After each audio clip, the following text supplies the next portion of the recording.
உங்களை பார்க்குறதுக்கு வராங்க ஆளுங்க. You are a cinema actor.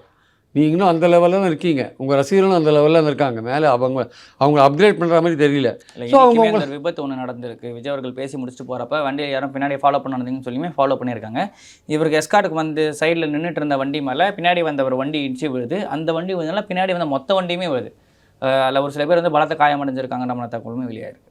நம்ம பாயிண்ட் நான் சும்மா திருப்பி இந்த வழியை போகிறதுன்னு அர்த்தம் இல்லை. அதாவது இது போட்டு ஒரு அனுதாபத்தை தேட பார்க்குறீங்க. அது அவ்வளோதான் விஷயம். வேறு கிடையாது. நம்மளை ஸ்டாலின் முடக்கிறாருன்னு சொல்லி ஒரு அனுதாபத்தை தேட பார்க்குறீங்க. கட்சிகள் எல்லா கட்சிகளும் தான் கூட்டம் போட்டுருக்காங்க. எல்லா கட்சிகளும் அவங்க எந்தெந்த இடத்துல கூட்டம் போடுறாங்கிறத பொறுத்து தான் எஸ்ஓபி கொடுப்பாங்க. அதனால் வந்து இவர் தேவையில்லாமல் வந்து ஒரு அனுதாபம் தேடிட்டு ஸ்டாலின் மேலே ஒரு குற்றச்சாட்டு வைக்கிறார்.